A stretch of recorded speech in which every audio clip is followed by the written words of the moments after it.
Hi, my name is Sridhar Iyengar, or Shreed, and I beat the often path by being more inspired by my peers and peer models than role models, and using that inspiration to build three companies in my career, and really taking the lessons from every startup and the problems we've encountered, and using that as a basis for my next startup. Welcome to a very special Boston edition of Beat the Often Path.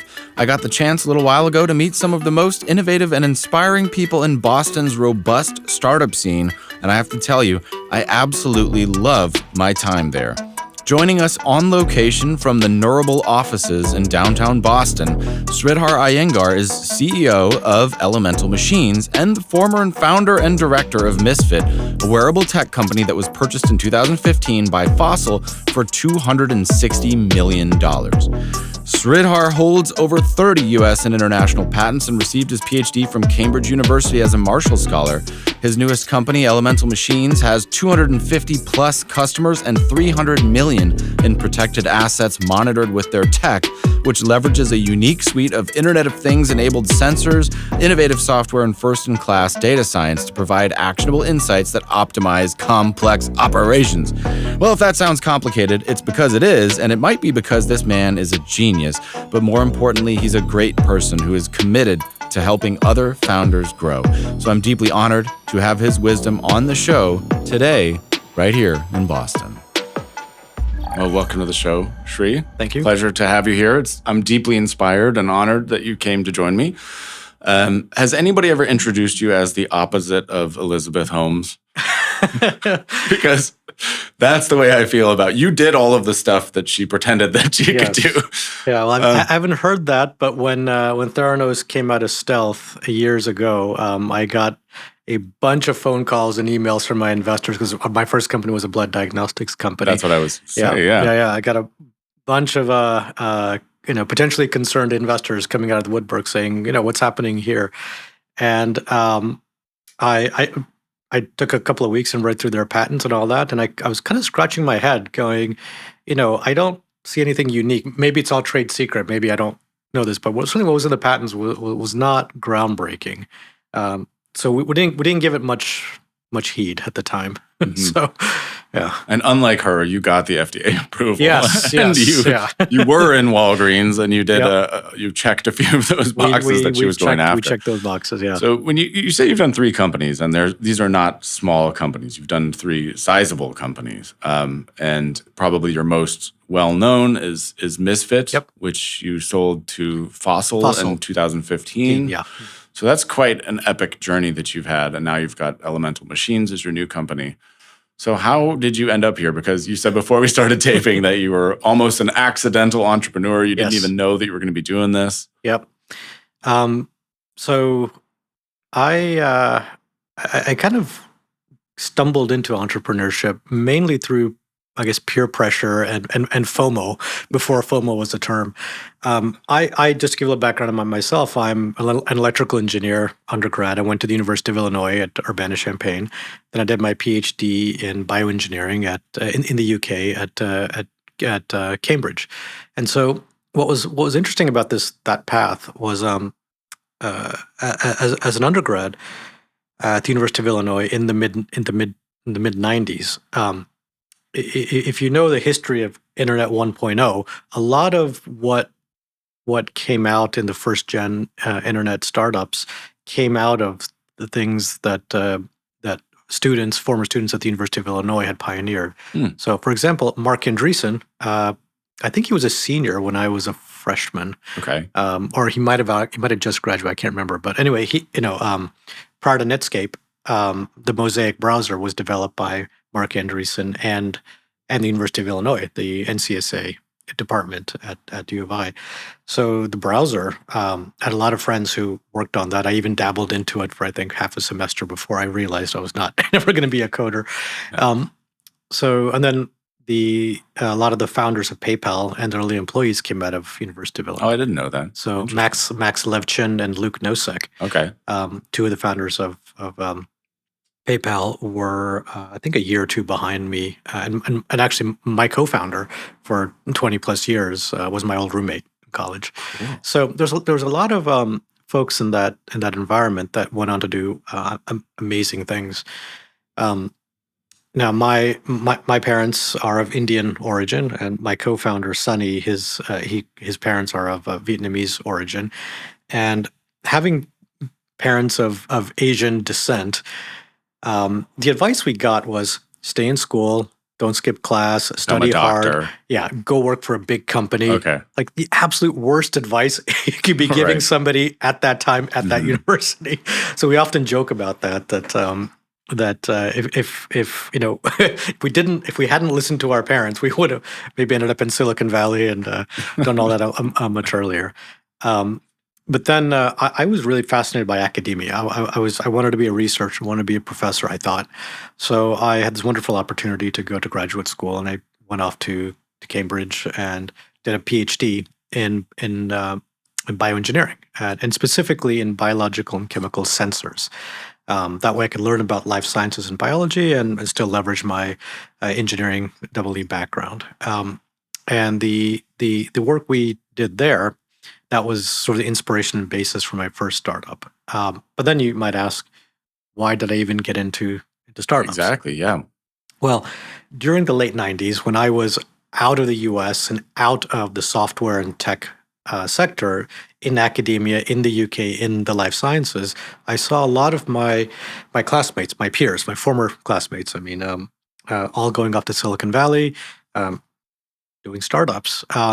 And I remember this distinctly. Uh, Watching how difficult and how laborious it was for my PhD advisor to raise funding through grants. Getting a $500,000 or £500,000 grant took so much effort, Mm. and yet I'm looking at folks that I went to college with that are raising 5-10 million bucks for selling clothes online or I don't know, something. Shirts.com. Yeah, exactly. T-shirts.com. Bingo. And I'm sitting here going, wait a minute. What you're telling me is funding is a lot easier over here than over here. Right. So why would I stay in academia? I wanted to continue doing sciencey stuff, but I figured it was just easier to get capital funding over here from the private sector. So couple that with just the feeling that I wanted to come back to the U.S. after living in the U.K. for a number of years. I contacted my old roommate, Sonny, who was actually doing a PhD program at MIT. Contacted him and said, "Hey, I'm looking to come back to the U.S." He always had a much bigger network of friends. He was far more social than I was. So I said, "Here's my resume. Can you help me find a job?" Yeah. So he emails me back within like 3 minutes and says, "Hey, I just started a software company. Come join me." Wow. And That's fortuitous. yeah, and I'm sitting here going, I've been roommates with you. I've known you for many years. So when you say you started a software company, I take it with a grain of salt. So Okay. come on, let's have a talk about it. Anyway, so we talked about it, and I'm like, all right, let me see what this is like. So we had a gentleman's agreement, which was if he had raised enough money to pay me for a year, Okay. then he would have a year of my time. I would help him. That's a good deal. Yeah, I'm like, all right, I'll help you build your company, and if I like it, I'll stay. Okay. If I don't, then I'll give you tons of heads up, help find a replacement, transition out. But you've got me for a year. I will absolutely not let you down, and do whatever I need to do to help you with your startup. I was not a founder there. I was employee number 10 or something like that. Mm. That first year was fantastic. I got to see what it was like to watch a company grow from 5 or 10 people to 60 people within a year. And it was Internet 1.0. It was just money kept flowing, and it was just a very, very exciting experience. It had nothing to do with my PhD whatsoever. It was in computational linguistics and that type of thing, which was his background. But I got to meet salespeople, marketing people, biz dev people. I kind of learned what it was like to raise money, and I never sat in on the pitches, but I was involved in some of that sort of discussion, and it just became very exciting. I looked around and again, peers. I'm looking around, going, "Wait a minute, this seems quite doable." And if you're in that here in the MIT ecosystem, the social group that I had after I moved here, they were either all founders working at startups, investing in startups, or about to start a startup. And you look around, and those were the peers, and everyone was doing it. So it just seemed natural to try my hand at it. And I always thought, hey, maybe I'll do it. But this gave me the confidence to do it. And so about 6-8 months into my first stint at Sunny's first company, I said, hey, I think when my year's up, I'm going to resurrect my PhD work and continue that. I think there's more to it. And my PhD was in glucose monitoring, glucose sensing, healthcare. And that's kind of what I did. At nights and weekends, I started resurrecting some of the stuff and doing experiments in the kitchen, Okay. And then after my year was up, I tried it full time. And soon after that, my business partner, Sonny, left his own startup. I had disagreements with the founders, and he was going to go back to MIT to finish his PhD, at which point I said, you owe me a year of you owe me a year of your life. Your time, yeah. So, Come back. he did a little soul searching and said, all right, let's do it. And so that's how our first company together, Agamatrix, was founded in 2001. Incredible. So do you think that the climate has changed? I mean, it seemed like a very nice startup climate. Is it the same? Have things fundamentally shifted since then? It's interesting. The time we actually decided to start our first company was actually not a great time because it was kind of right after the first bubble burst, and it was right after 9/11. I remember having the incorporation papers in hand, ready to walk to the mailbox to drop it in, because obviously things were not done online as readily. And that was September 11th. I turned on the TV and I'm like, yeah, today's not a good day. Yeah, this is a good omen, if ever. Yes. Should I be doing this? Yep. So Oh, my literally it was goodness. September 12th when I dropped it into the Oh, my mailbox. goodness. So, but what it allowed us to do was, and Sonny is always the optimist, and he looked at it this way, and he said, listen, if we get funded in this climate, that means we have a really good idea and really good opportunity. Mhm. We should not be raising money for things that are dumb ideas. And so this is actually a very, very good filter for us. And Which might be said of this current climate now, right? Yeah. I was just going to say, and we're seeing that right now. If you can make it now. If you can make it now, You're you have a good. very, very good shot at success. Okay. Wow. That's an interesting insight. Yes, he's a brilliant guy. Yeah. I guess if you have to frame things that way to get involved in startups and to build a company, and you have to maybe learn how to flip that switch and see that opportunity and convince yourself that something bad happening is actually a good thing. It's actually, you always have to look at the bright side. Otherwise, you'll get swept away. Mm-hmm. So what about the types of companies? Do you think that the type of company that gets funded now, I mean, obviously your current company is dealing with something that's different, but it's based on a progression that came from your first idea. Do you think that the type of company that's interesting right now, because when I look at some of the VC funds, also, we're here at the Neurable offices right now, it's almost all AI companies. It's like AI. Is that what it takes? Is that what you need to be doing? Or are there other opportunities that you see? Yeah, it's funny. Saying that you're an AI company now is like back in the day saying you're an internet company. We're an internet company. Put a .com next to your .com. We got it. Exactly. It's a company. Yeah. It's there's a certain amount of hype, but I do think AI is overhyped, but it's overhyped because I think it's also slightly misunderstood, because a lot of the value in the AI approach is not fancy AI algorithms and techniques. I mean, those are fairly open source and off the shelf. The value comes in what is the training data that you have. And do you have access to data that nobody else does that gives you a competitive advantage? And as you progress your platform or your product, are you gathering more unique data that makes your training model that much more competitive and special? So the focus should really be on what special, unique data do you have, not that you're an AI company. And so the AI part is like saying, hey, I use computers. Right. It's a tool. But so much of the excitement is, I think, misplaced, or at least probably like mischaracterized as, hey, you're an AI company, versus we actually have a very unique data set that nobody else has. And we've spent years collecting it. Maybe you have a special machine that generates unique data, or you're able to pull correlations together nobody else can. Whatever it is, it's the data set, the data that you use to train your models. That's going to give you your unique advantage. And we're coming into a legal minefield with that stuff because people are saying, hey, we can make these images. And somebody is saying, yeah, but it's all trained on Getty Images or a protected source, or it's based on, hey, my artwork is showing up in an AI rendering. So that seems to be something that's only going to increase as we start solidifying the law around the input source of these AI models. Yeah, well, legislation always lags technology. I mean, you see that with gig workers like Uber and DoorDash and all this, and that the legislation around protecting gig workers is a decade behind the innovation. So, that's not surprising.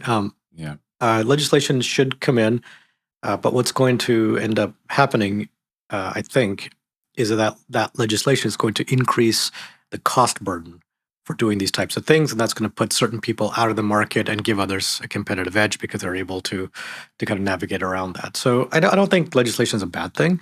I think what it's going to do is to cause a lot of the invested VC dollars to go down the tubes, because a lot of these startups that they're kind of winging it or trying to go rogue may not be able to get the exit after some legislation comes. And we've seen this happen with telemedicine.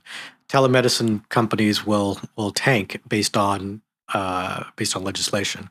I've had friends who've had I won't say the name, but they were 100 million in revenue, and they had to close shop because of changes in legislation due to how certain medications are allowed to be distributed through telemedicine activities and all that. And so $100 million company now just gone because of legislation.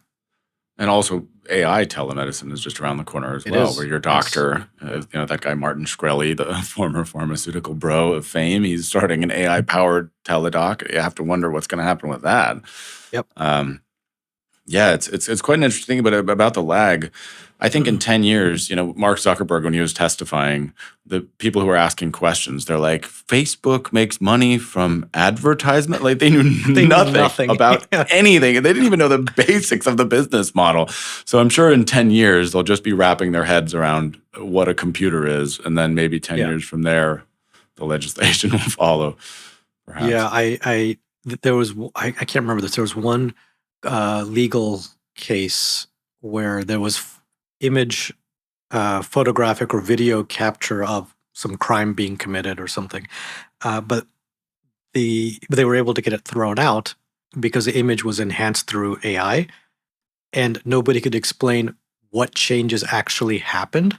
Oh, and so they said, well, if you can't explain how it was changed, then we have to throw out the evidence. Now, you and I both know AI enhancement isn't going to fundamentally change. No. It's going to enhance an image and all that. It'll make it look like a watercolor or an oil painting. Yeah. Well, I think it's just image enhancement. I think it just just literally, yeah. Yeah, like made it more clear or something like that. But they were able to find the fact that it was an AI enhanced image, and nobody could explain to the jury or the judge, whoever, what actually was changed, because the AI models will change over time. Nobody really knows what happens. You have all these hidden layers. You have all these weights on these different nodes. Like it's not understandable to a human being, and certainly not conveyable to a jury of lay people. And so, you and I can look at something and say, yeah, the AI enhancement really didn't change what it was, but they were able to get it thrown out because that's what the law allows them to do. Nitpicking and loopholes is the foundation of our legal system. Yes, and the legal system. Technicalities. Right. Yeah. Well, you didn't put a comma there, therefore. The Oxford comma. Yeah, exactly. The Cambridge comma, maybe. It's quite a bizarre system. And of course, all of this stuff is coming, obviously human achievement, the ability for anybody to explain an advancement in the coming decades is only going to shrink. Also, in terms of a scientific breakthrough, we're at a point where all of these advancements are just going to be far beyond the comprehension, because, hey, here's a black box, we put a whole bunch of input, and then this stuff gets spit out, and it's either useful or harmful, but nobody really knows what's going on in the black box. It's interesting that that has very big implications for healthcare.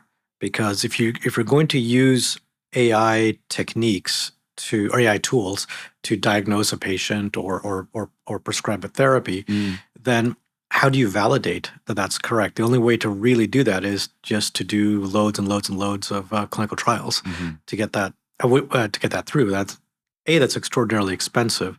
But also, here's the interesting thing: the more data you feed into a model, with every new training set, the model changes.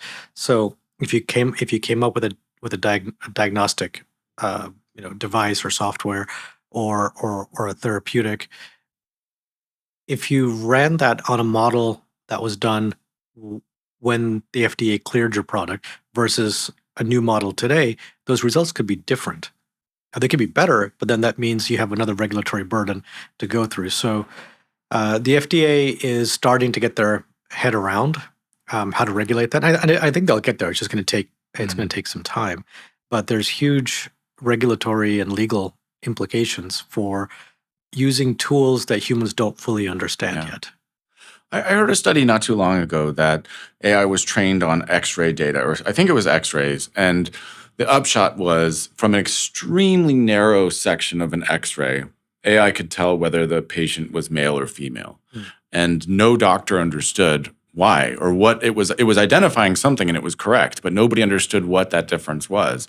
Yep. So the decisions that it's making, we don't know what it's deciding. It's picking up information and data that is not perceptible to the human, or at least, might be a point here, and a point ratio, here. Right. Yeah.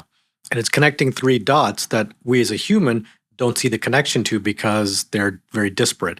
But if those three dots appear all the time consistently, then it picks that up as a signature. And so therein is the flaw, that if you feed it with biased input training data, then you're going to get biased output. And that's one of the big issues with a lot of these telemedicine apps or even skin cancer apps, for example, is like, are you training it on the right skin tones?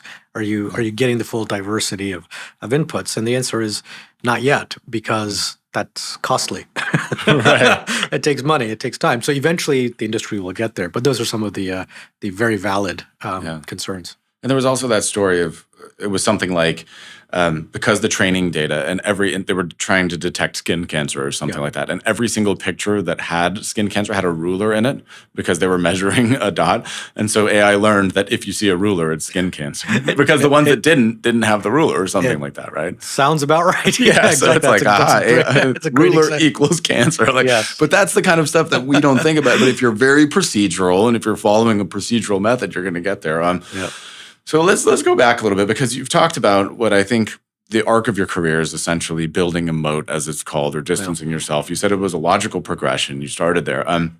So I want to talk about a couple things, but one of them is the role of funding in general. You had said that grants are difficult to achieve and private funding is generally easier. How do you feel now, having done this many times, about getting funding for a concept, knowing that some people say, you're beholden to the people who invest in you, and then they might even take over your company. So have your thoughts changed on VC and all of that since then? And it's funny. So I've had several founders kind of ask me about this ask me the very same question, and what I tell them was, don't take money till you need it, and if you can build a business without taking outside capital, then do that. And the reason is, as soon as you take an outside capital, you have other stakeholders that you need to be responsible to. And convincing them and telling them your vision becomes a large part of your role. And when you have the right investors that share that, then that's great. If you don't have the right investors, it becomes a large part of it occupies a large part of your brain. But fundamentally is, not all businesses need outside capital. All of my companies have had a hardware component, a deep tech component to it. So there's a lot of startup costs. You need to, building physical things, hiring engineers and all that. So by the very nature of the kinds of products and companies that I've been interested in building, it requires outside capital. So that's always been sort of the playbook that I followed. I've gotten comfortable with it. But there's other folks um, that have built companies that are worth hundreds of millions of dollars. That, as far as I know, have taken no outside capital. A company locally called ButcherBox. Okay. One of my friends started that, and he's a serial entrepreneur. And ButcherBox is a mail order meat order supply company, but very high quality, grass fed, and all that. It was kind of homegrown, and now it's worth hundreds of millions of bucks, and it's no outside capital as far as I recall. Okay. So if you've got a choice, go without. But if you don't have a choice, maybe, if you need outside capital, take it. Yeah. But if you don't need it, don't take it just because you want to say you're VC funded. And a lot of businesses don't need it. And I've had so in addition to being an entrepreneur, I also sometimes have my investor hat on as well. And I came across this one company that's been around for 10 years and raising their first round of capital. And for 10 years, they were basically a consulting company, but with every consulting gig, they built the solution as a product. So they productized what they were offering to their customers. And so they got to a point they were, 10 plus million in revenue, but they were on a linear trajectory. They weren't going to exponentially grow. So now was the right time for them to get outside capital and invest more in R&D, and do that J curve as a growth. But it took them 10 years, and 10 years they had no outside capital, and I thought that was great. So, take the capital when you need it, and until then, if you don't need it, don't take it, because you become beholden to a timeline and beholden to stakeholders that may not have the same outlook and time frame as you do. Mm. So you mentioned earlier about the peer models, and I do want to touch on that a little bit. Is that just a competitive urge? Is that just a competitive sense of if Gary's doing it, I think I can do something better? Has that just been a motivating factor in your life? Or no, it's funny. I think along with many other sort of entrepreneurs, suffer from imposter syndrome, a very, very severe form of imposter syndrome. And so you do? Wait, interview's over. Get out of here. Yeah. We don't want this guy. You found me out. He's not as interesting as I thought he would be. Cut the tape. Yeah. And so, at least for me, I'll speak about myself. A large part of it was confidence building. There's definitely a competitive aspect, but it's not, because we're not in the same race. Somebody's building a e-commerce company. We're not in the same race. But if I see somebody else building something, like, wait a minute, I know that guy or gal, and I kind of think we come from the same background, and we're pretty much intellectually probably about the same. We have the same work ethic. Wow, if he can do it, then maybe I can too. So for me, it was less about the competition and a lot more about confidence building. Again, because a lot of people don't see this as an option for their lives.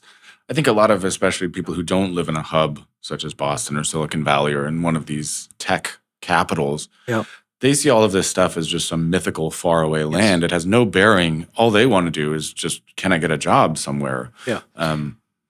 And it all comes down to risk reward profile, and to me, it was all about, I never wanted to ask what if. I think, to me, the biggest fear is regret, and that was just something that was instilled into me by my parents at a very, very early age. They came from India to the U.S.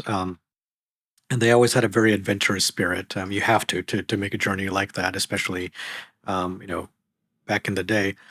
And they were very much into travel. We traveled a ton.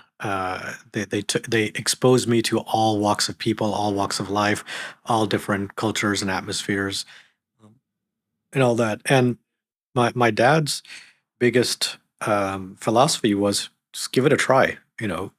Just go do it. Don't ever say you can't. If you don't want to, that's fine. But don't ever say you don't think you can. Just try it. What's the worst that can happen? Mm-hmm. And so I had this feeling instilled into me that I would regret not trying far more than trying and failing. And I guess that was a big part of it. But then I didn't have a lot of confidence. I always had to prove to myself that I could do X, Y, or Z. So you kind of put those two together, and when you see your peers kind of doing things, you kind of look around and say, "Oh, wait a minute, maybe I could learn from them." And actually, being in the Boston Cambridge area tremendously helped. If I was in a different geography where I didn't have this ecosystem, my peers would be folks who had 9 to 5 jobs, Mhm. and for many, many, many people, that is the right choice for them because Right. they have responsibilities that require that stability. And if you're in a privileged position where you have the option to explore and take risks, it's, to me, it would be negligent not to.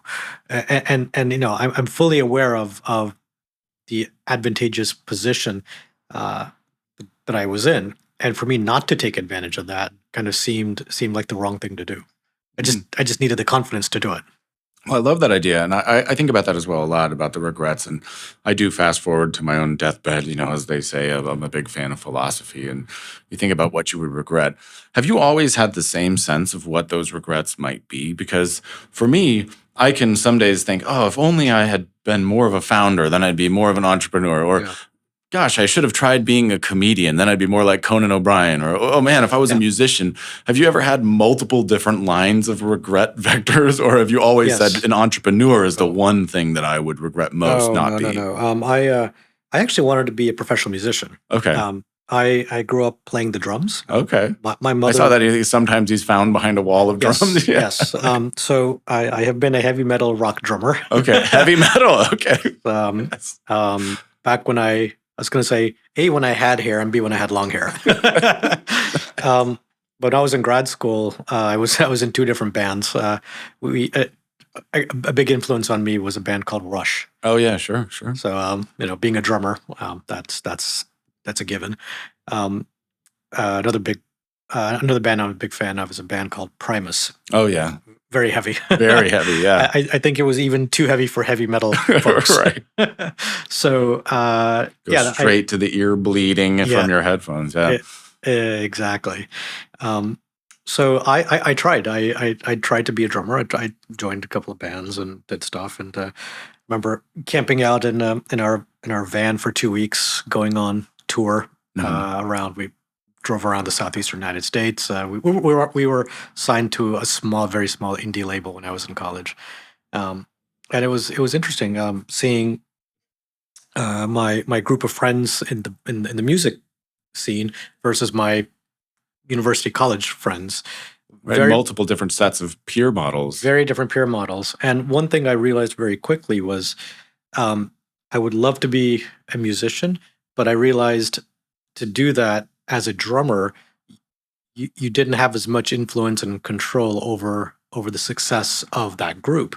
Really, it was driven by the singer, the guitarist, the people, folks who wrote the music, and all that. And as the percussion, as a drummer, unless you're in a band like Rush, where it kind of it magically gelled, you so dependent on the other members, and it just seemed like it kind of seemed like a risk that I wasn't willing to take, Mm. um, because I didn't think I could find the right bandmates. Because a lot of the folks in that, in trying to be musicians, um, most of the folks that I came across were not that serious and committed to the craft, and more committed to the premise of the lifestyle. Mm. Mm. It's kind of another way of putting that they weren't really that serious. Yeah. Um, Yeah.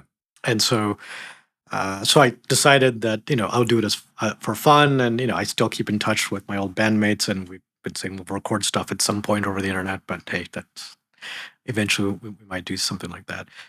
So I've always, but the thing was, I tried. Mhm. I tried, and I realized that was not a path that I was willing to commit to because of XYZ reasons. I would have regretted far more if I hadn't even tried doing that. Yeah. So to me, trying and then realizing that's not what I wanted to do is far more is the way forward. Are you able to make peace with that? Because I made a big shift. I was also a musician, actually. I was a DJ, and that was all I wanted to be for many years. And Mhm. speaking of peer models, I have multiple different ones, but a lot of the people that I knew are very successful DJs. And if you look at their Instagram profile, it looks like they're Yeah. living an absolute dream life. Every weekend, they're somewhere Yep. else, there's a crowd.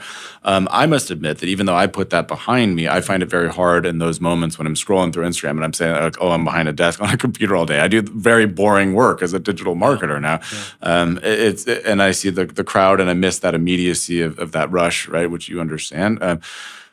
But at the same time, I know the reasons intellectually why I chose to leave it. And I Yeah. also think it's a very tough industry. I worked Yeah. at a record label. I know how hard it is Yeah. to make a living. Now, if you are a record exec and you've got then the CEO of a record label, they can be okay. But a lot of artists, it's almost random. It's a crapshoot. Do you ever have moments where you still, in spite of having made a rational decision, think, you know what, I wish I had done that more? Or have you been able to really close that chapter and say, that's done, and I know why I did it, and I'm at peace with that? Yeah. So I'm at peace with it for a number of reasons. One, um, none of the folks that I uh, knew have made it big, so to speak. One of my previous bandmates has made a career out of being in the music industry, but he's a sound engineer and he travels around the world, and it's like I'm envious of his lifestyle. But none of the other musicians uh, really made it to major label, MTV success and all that. I mean, some of the folks kind of got to that stage, and then now they're we're not able to maintain it. Um, but to me, what I found is the same sense of thrill in entrepreneurship. Mm. So to me, that same primal need for excitement, adventure, and to some extent, fame, Uncertainty. Okay. Yeah, fame, fame, right? Yes, yes. and all that. Certainly made an impact, yeah. Uh, all of those things are fed Yeah. in entrepreneurship. Mm. And what's interesting is it it's it gives me a lot more sense of purpose, knowing that I'm building things that are actually useful to humanity, hopefully. Right. um, and I'm not saying that music and art aren't, but I know a lot of folks who were in it for the lifestyle and not because they wanted to make an impact. And if I look back to Rush, the bands that has had a huge impact on my thinking, my philosophy, and my life. Um, their drummer Neil Peart. There was an interview with him where he said, he felt that the greatest thing that he or they as musicians can do is to inspire people, and certainly their art inspired many folks, including other top tier artists. Yeah. So many artists credit Rush with inspiration, and so what I found was, at least in a lot of the folks that I met, sort of the indie music scene, they were not in it to inspire people. They were in it for the sex, drugs, and rock and roll lifestyle, which is not something that really appealed to me. And so, the fulfillment, the sense of purpose, the excitement, to some extent, the fame. These things are fulfilled here, probably tenfold more than I would have ever had, sort of as a semi-professional musician. Right. So what in that excites you the most? Do you require that sort of exponential feeling? If you had linear growth, would that provide you that excitement, or does it have to be that potential for truly massive growth that gets you moving? Well, it's funny. Obviously, from a financial standpoint, we all want that exponential growth. But if I look at it just from my, sort of what can I relate to, I probably got a lot more satisfaction from individual users and customers reaching out and saying, "Hey, this had an impact on me." I'll give you a perfect example. Back in my first company, when we were making glucometers, so our claim to fame at that first company is we made the world's first medical device to physically plug into an iPhone. Obviously, it's a glucose meter, and that when we launched that, actually, Sanofi or Sanofi. depending on whether you're German or Okay. French.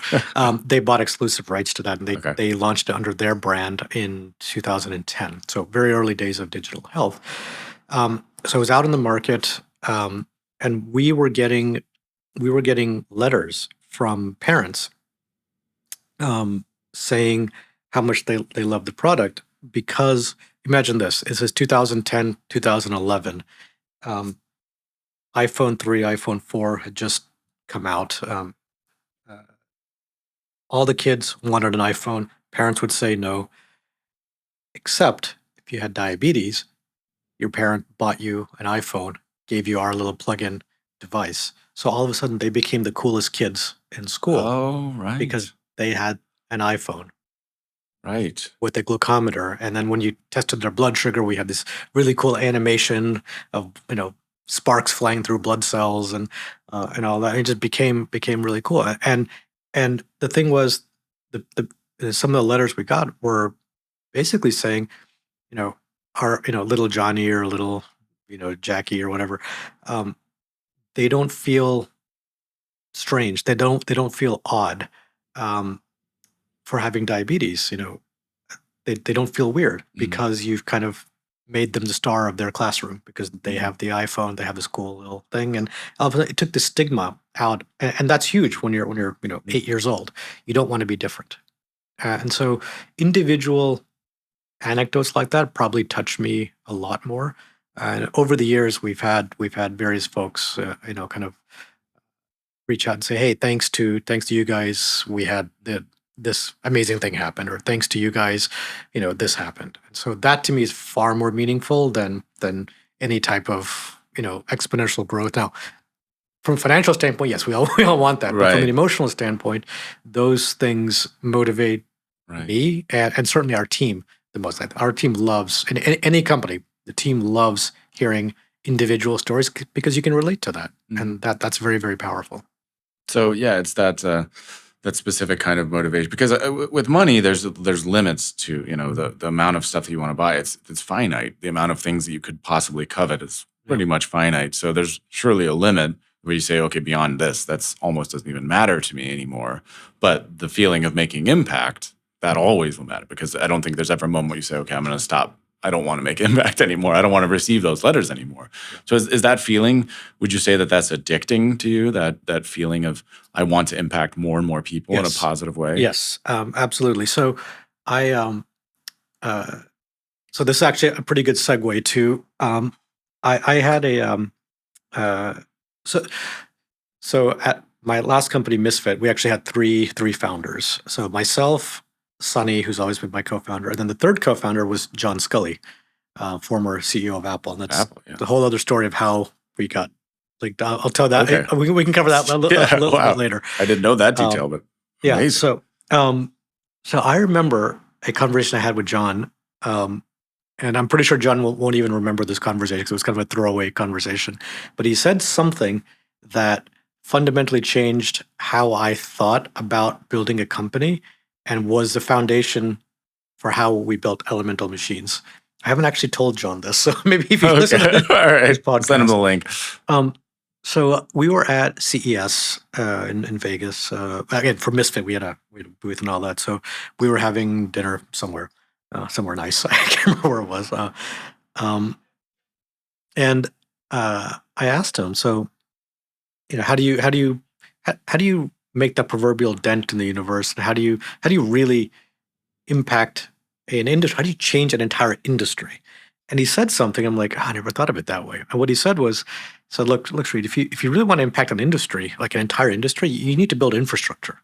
Maybe today we call it a platform or something like that. But Okay. but he said the word he used was infrastructure. You need to build infrastructure that other people can build things on. You can build things up. You need to build infrastructure that entire industry can be built upon. And of course, the example was Apple, iTunes, iOS. Exactly, iPhone. yeah, Yeah. obviously. And he's that example, but also like Facebook. It's infrastructure if you think about Right. it. But then what he said was, but the problem with infrastructure is nobody buys infrastructure. Like, it's very, very hard to sell infrastructure. It's you become a consultant, a contractor, and yeah. But what you need to do, but people buy products. So what you need to do is to build a product to build a business around, but when no one's looking, build infrastructure underneath it. Or in Ah, other words, as you build product on top of your own infrastructure. And if you look right. at what iPhone did, it is infrastructure, Right, what but detractors call the walled garden, but Apple fans appreciate that. that's right. You can build on top of that. But Yeah. what did they do?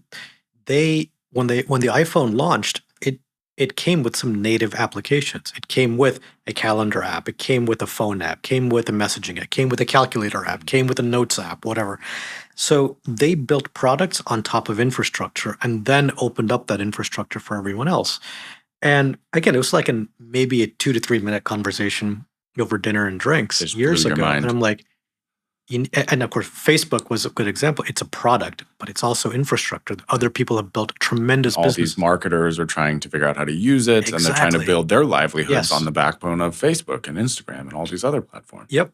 And that's really how I thought about building Elemental. Is that on one hand, we're an IoT company. We built hardware devices to connect things to the cloud, and we're going after the biotech and pharma sector for, you know, various reasons. That was a good first market for us to go into. But what we built underneath is a very, very scalable infrastructure platform that allows other people to use our data and build applications on top of. And so we're slowly rolling that out. And it took 5 years for us to build all of this and Mhm. and to establish ourselves as a leader in the IoT for science space. I think people now are calling this whole space tech bio. Okay. So tech bio or bio tools, Right. but tech bio I think is a word that's Love going to these stick. neologisms. Yeah. Yes. It's very important to label it correctly. Yes. So it's not biotech, it's tech No, it's bio. tech bio. Yeah, Yeah. it's basically tech companies creating products for the bio sector. Right. Oh, that's so And funny. we're part of that. So So then, in a minute, since you've got the shirt on, we have to cover elemental machines. yes. In a minute, what is the problem that you're solving with elemental machines? So connecting physical things to the cloud at a very high level. Why is that important? Because we live in a physical world.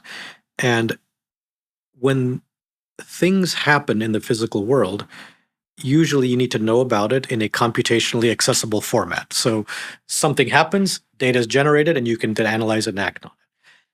But in certain industries, getting data off of physical machines, physical instruments, the environment, getting that data from the physical world into the digital world is not a trivial task. Mm. And I had that problem in our first company at Agamatrix, where we were working with a contract manufacturing partner in South Korea. And just to put things in perspective, we're making glucose products, glucometers. We didn't have our own chemistry. We licensed it, and actually, our partners there, they had the chemistry, they had the single-use disposable strip, they had they had manufacturing and all that. So we kind of partnered with them, and our expertise was algorithmic. So we would be able to build algorithmic technologies to improve signal to noise ratio and make those reads far more accurate. So, but here was here was a challenge. We they'd make a run of these strips, and on average, it's about 1 million units a day because we're about 300 million a year, and we probably had 1 to 2% of the market back then. Like it was, if you can imagine how massive That's this market, huge. yeah. I So can't. yeah. So on average, about 1 million a day. Oh my goodness. It would be a month before we received them here for quality control testing and all that. Okay. And if everything passed, then great. Green light, pack, ship, everyone's happy. But if it failed QC or we saw an issue, we'd have to investigate. Yeah. Sometimes it's just a random error. Something went wrong with that batch, right? Throw it out, move on. Yeah. Sometimes there was something systematic that Right. might have gone wrong. And if that was the case, we potentially had made a month's worth of bad product. Right. because You don't know know about it. Yeah. So even knowing about it, Huge problem. yeah. See, even knowing about it a day or two after, or even 3 or 4 days after, would be fine. Okay. But 15 years Just ago, like all this product. Yeah. right? 15 years ago, we didn't have the pre-cloud, pre-AWS, pre-Bluetooth, all of the pre-AI and machine learning. So how do you get the data out of there? And so we did it in a semi-manual way. Quite literally, we asked them to measure these things manually once a day, twice a day, type it into an Excel spreadsheet, and then email it to us. And even with such a crude approach, we were able to build our models here based on that data. As crude as it was, as spotty as it was, we were able to spot issues months before they became financially, financially relevant. Mm-hmm. So we got our yields up to almost 100%, and that extra, yield. I think we're probably around 80% yield prior to that on average, first 2 years. So that extra 20% that we recovered in yield, it's what allowed us to bid very aggressively for the CVS contract. Had extra confidence. Yeah.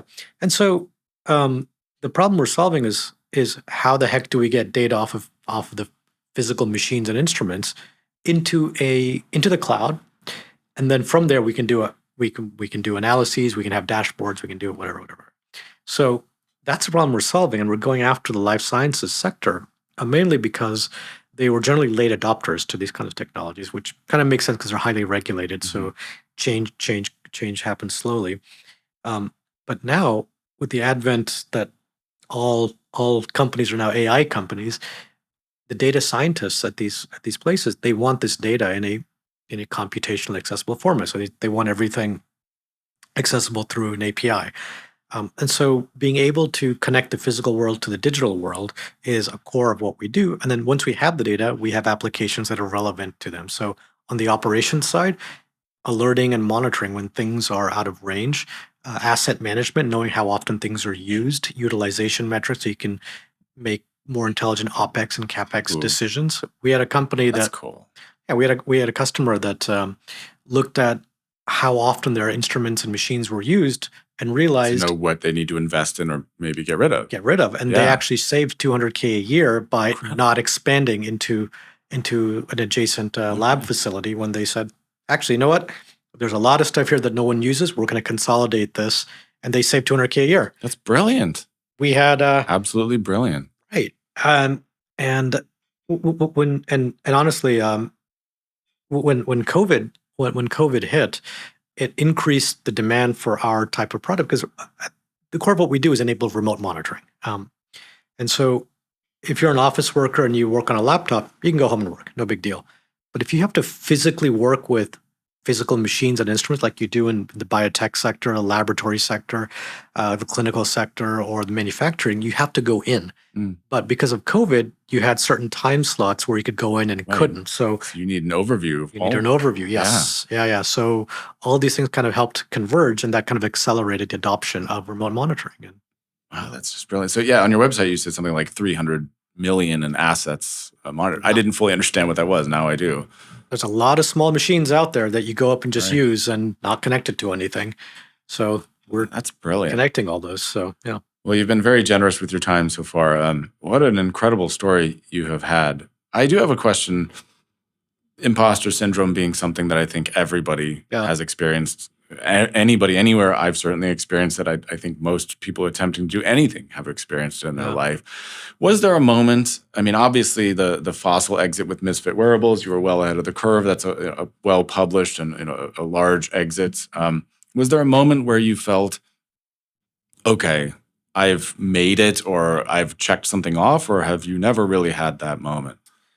Well, it's funny. I've always been very insecure, and I talk to a lot of other entrepreneurs, and a lot of other entrepreneurs feel the same way. They're like, because we know everything that can go wrong, right? And it's hanging by a thread. Exactly. Don't ask me any questions. Yeah. And more so, I was trained as a scientist. And as a scientist, you are trained to focus on things that don't work. If it's working, great. Publish it. Don't worry about it. Focus, obsess over the things that could go wrong. And so with that mindset, you have a disproportionately large mind share of things that could go wrong. And there were a couple of times when I kind of felt, so for example, now I don't feel I need to prove myself to anyone. So meaning that it doesn't mean that I have ultimate confidence that I know that I know what I'm doing or anything like that. But what it means is I don't feel the insecurity that I need to prove myself. Like I don't need, like, go back 10, 15 years, I walk into a room and I have to tell people who I am and this is what I did. Now here's my credentials. Now I'm like, yeah, I'm good. I'm good. Yeah. I don't need to do that. Of course, there's people I meet. I'm like, wow, I'm a fanboy of XYZ, and I want to make sure that I can seem impressive. But at the same time, I just don't feel the need to do that. Certainly, from a financial standpoint, I'm very comfortable now, and I feel secure that we have enough for I have enough for our family and all that. So that's boxes kind of checked. Then people ask me, well, if you're financially secure, why do you keep doing this?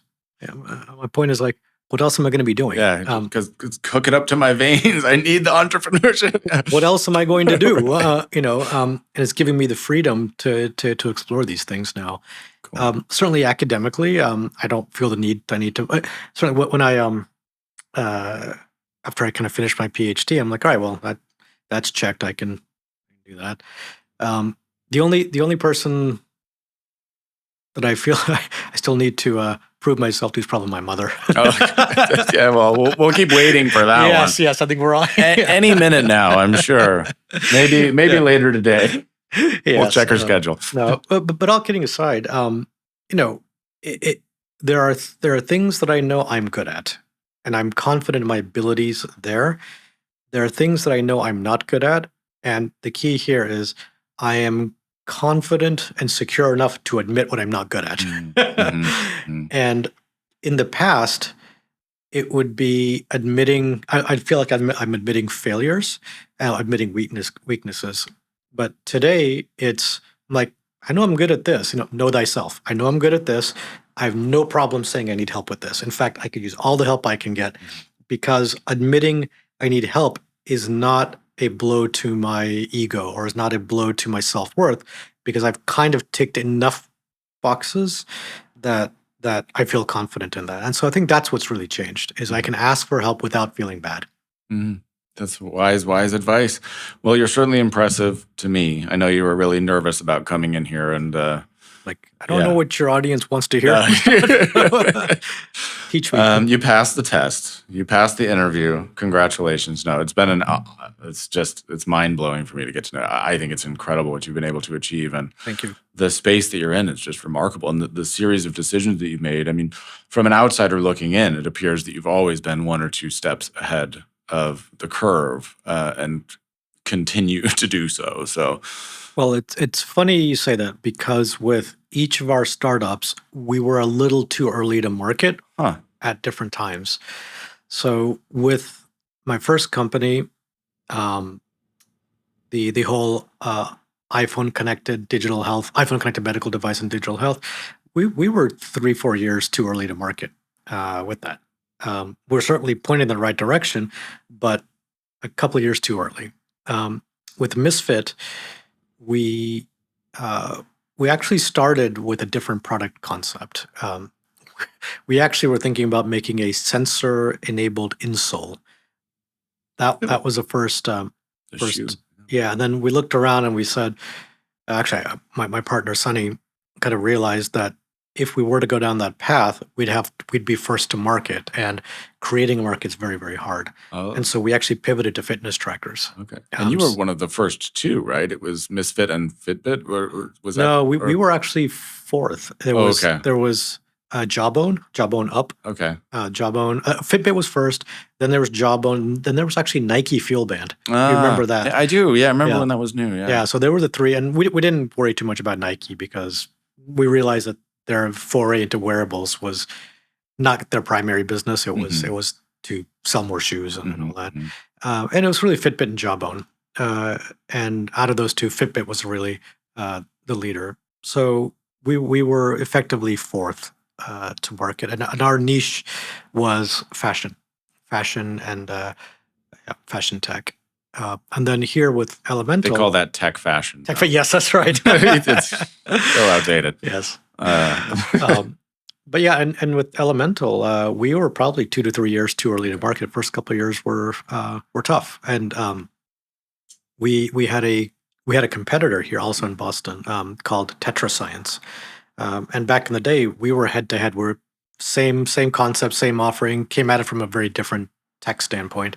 And we were competing head to head. And then a couple of years later, they pivoted to a different part of the industry and became a software only player. And then the IoT part of that we actually acquired.